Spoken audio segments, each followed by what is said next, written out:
Do you know where the first hybrid strains of cannabis came from in California?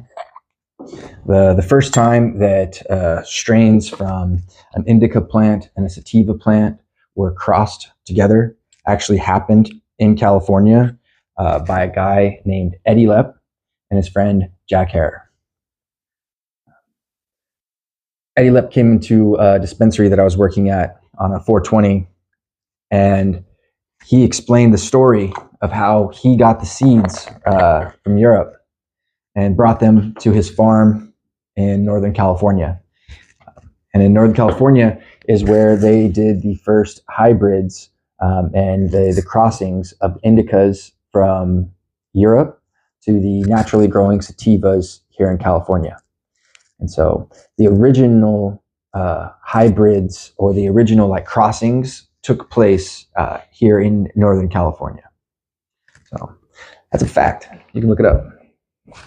How could you look it up though? That's a good question. There's not like a lot of like record, like maybe Ed Rosenthal, we could ask him.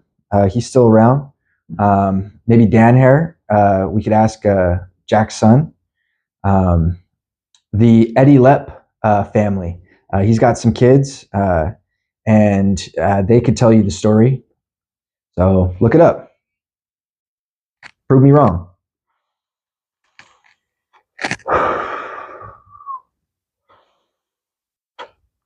Eddy Lepp came into the dispensary that I was working at when I was working in Venice Beach, 2009-ish, maybe before that. It was a long time ago.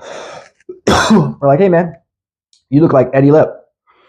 He's like, I am Eddy Lepp. We're like, oh damn. Shut the shop down. He come upstairs and we're all smoking together. He rolls the most amazing joint I've ever seen in my life.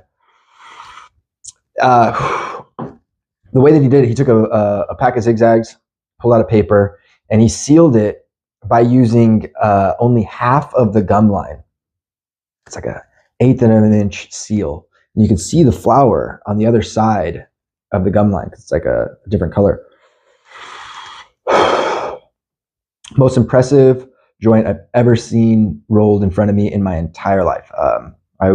We were all very impressed to have such a straight line on a pack of zigzag, and you're just rolling it while talking. It was very impressive. I've never seen anybody roll a joint like that ever in my life. I've reenacted it. I guess I've remade it. And it is actually a lot more difficult than it sounds. If you think that you can roll this joint, the name of this joint is called a mainline. A mainline is when you only use half of the gum line to seal the joint. You fill up the joint with the most flour as you possibly can. And the resulting way to seal it is that you could only use half of the gum line to seal it. It's called mainlining.